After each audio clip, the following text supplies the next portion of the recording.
Hello, great farmers. You're welcome to Nathan Farm Vibes 247. Your plug to farming issue, plug to farming solutions. My name is Nathan Asika, the director of Sac Farm Limited based in Port Harcourt, with 10 or more years farming experience in livestock farming, such as grasscutter, snail, birds, rabbits, goats, and fish, and a whole lot of other livestock Work in questions. progress. And also, we also deal on cultivation, land cultivation, so that I can take care of my livestock, because it has to be a sustainable farming. That is the school I belong to. It's a pleasure and honor to see you join me in this channel where we're going to share a lot of ideas. It's a win-win situation because you're going to learn from me. I'm equally going to learn from you. So it is for everybody. So drop your comments, make a contribution so that we'll grow and help Nigeria out of this food crisis they are presently undergoing. Today I'm going to talk about something very fascinating. Being a farmer, being a livestock farmer, I have a very big time past experience in grasscutter and rabbit farming. So I'm going to share a very important topic. I title it Zero Mortality in Grasscutter, how to achieve zero mortality in grasscutter and rabbit farming. This is a very interesting topic. You're not going to miss it. So I'm going to dwell on it. So as we go on, just sit tight and enjoy every bit of it. How to achieve zero mortality in your rabbit and grasscutter farming. You as a farmer and those who aspire to be a farmer know the importance of low mortality in your farm. So I wouldn't overflow that. When you have mortality in your farm, that is the end of your farm. So you know the importance of reducing as much as zero mortality in your farm. So I'm going to use rabbit and grasscutter as a case study. Mortality in grasscutter and rabbit can be as a result of from different sources. And I'm going to use, they have different sources. It could be through carelessness, probably through environmental factor, or through their feeding, or probably through disease prone areas, or even it could be through physical attack on the animals or predators. It could be the cause of this mortality. So but for today I'm going to use a feeding aspect of it to reduce the mortality rate in your grasscutter and rabbit farm. Very, very important. So I'm going to dwell on the feeding aspect of it to know how to feed your grasscutter and rabbit to reduce their mortality rate to zero. I mean zero, very seriously. Very seriously, you reduce it to zero. So I'm going to talk about it briefly. I'm going to use my pattern, the concept I'm personally now using in my farm to achieve to have the very sweet rabbits like this. So let's go there.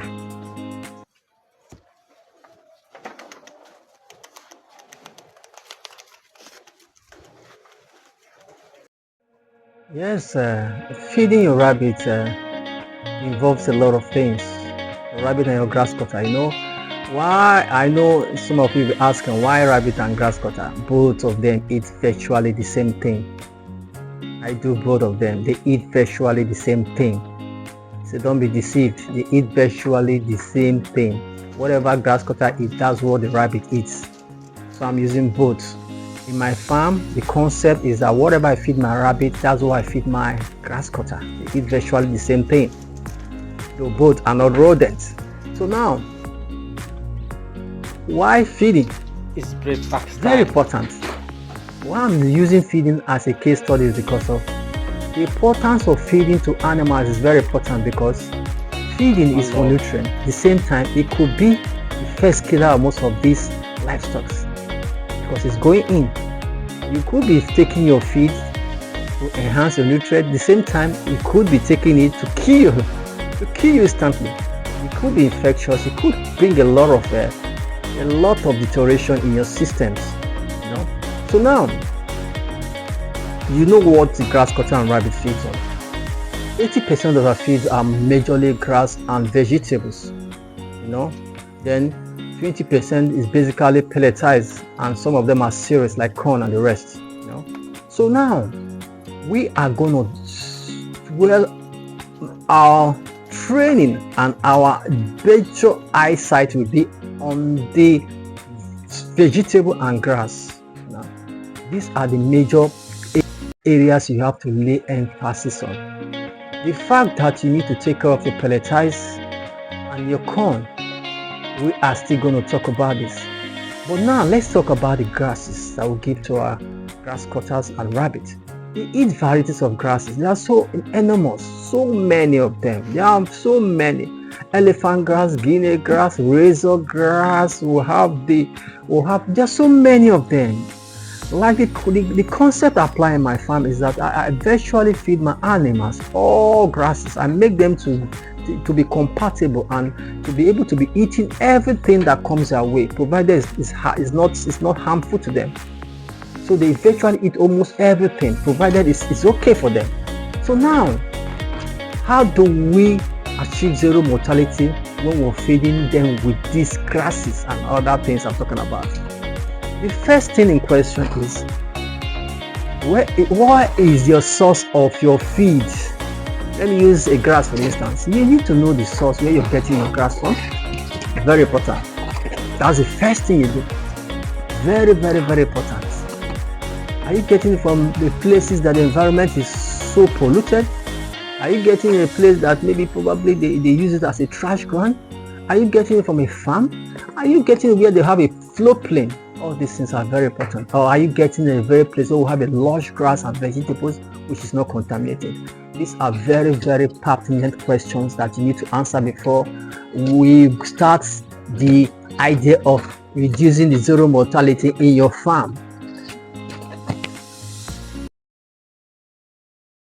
So where is the source of your grasses and vegetable and other feeding you're giving to your livestock, grass cutter and rabbits? Is the source hygienic? That is the first thing in question. You should make sure is in good condition. Now, the only acceptable feed that you can give your grass cutter and rabbits to achieve zero mortality is those ones that are not hazardous. The lushing grass, where we don't have any polluted activity around there, where we have a very lushing grass which is even as clean as what humans consume. Very, very important. That is the first thing you do to achieve this zero mortality for your rabbit and grass cutter. And mind you, this is applicable to all livestock. I do snake farm, I do that the same thing. It's very important you wash or you get the right grasses that are not polluted.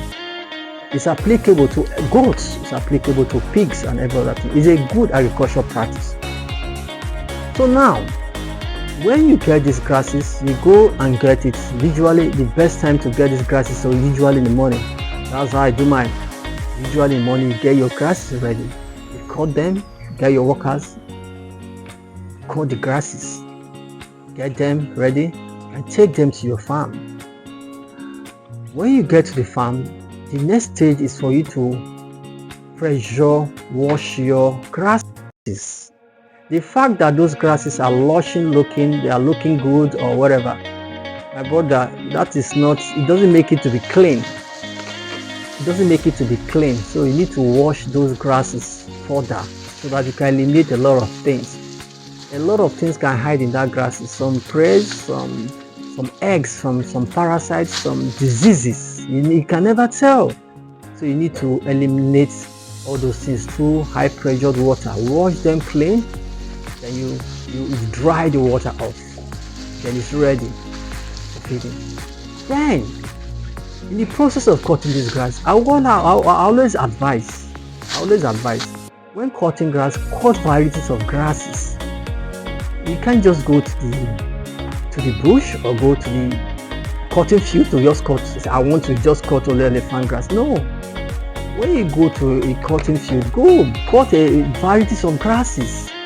All of them comes with different vitamins, and most of them comes with different immune possibility for your rabbit and grass cutter. So you cut varieties of them: elephant grass, malangaris, Guinea corn, razor grass, a hell lot of them, potato leaves, a hell lot of them. Cut them and mix them up.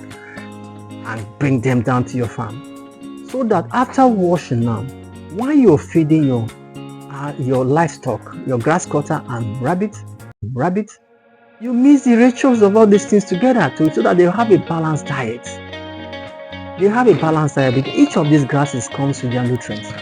They come to their nutrients, so you give them this to balance their diet so that your rabbits and your grass cutter will be looking like this, healthy, beautiful, good health, and they will be highly productive, and this will certainly make them reduce there will be zero mortality.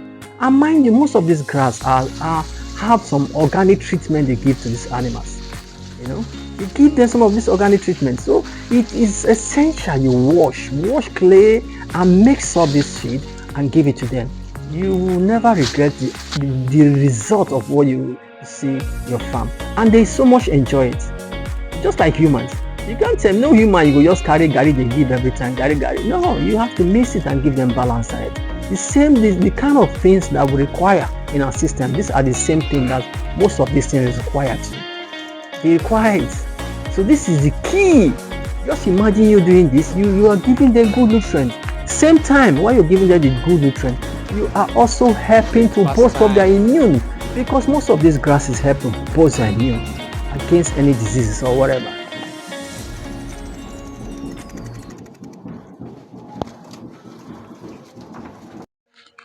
So the next thing is to feed your grass cutters, your rabbits. You feed them appropriately and monitor their feeding, how they eat these things. Very important. You see the marvelous things there. You see how they are enjoying it, eating their lunching, dancing, so enjoyable, eating healthy food. Just like humans, the way we enjoy our healthy food, that's the way they enjoy it. This is the first post. First primary concept to protect, to reduce mortality in your farm, because what you eat matters. Whatever you eat matters. So you can see the grass cutter is looking healthy. It's looking healthy. It's eating very well. Very well. That's why it's healthy. So feeding is the key to reducing your low mortality in farming. It's the key to reducing low mortality in farming. So don't underplay it and take it for granted. So having fed these animals that first in the morning, these are my applications. Having fed them this in the morning, the grasses and everything. Later in the evening, you can consolidate the balancing of the diet with either pelletized, or you give I give my grass cutters corn at times. I give them corn or pelletized feed, which is well formulated. I know people at times they take advantage of they go to feed finisher, bed finisher, and other things to feed some of these rabbit and grass cutter. There's nothing wrong about that, but you have to strike a balance, because the formulation of most of this feed at times is very, very unhealthy for these livestock. So we have to be very careful. Wherever you do it as a farmer or whatever, try to strike a balance. Rabbit and grass cutter have their special feed produced based on the formula that is good for their diets. So we have to be very careful about that, so that we don't cause mortality in our farm, so that we don't bring disease on their inner bodies. So this is all I can say now regarding this using feeding as a tool to achieve zero mortality in your grass cutter and your rabbit farm. I believe you enjoyed every bit of this, and I believe next time you're gonna subscribe to my channels, and let's enjoy this farming journey, and for everybody it's a win-win situation. I believe we have a lot to go on this. Subsequently you have a question to ask, drop a comment.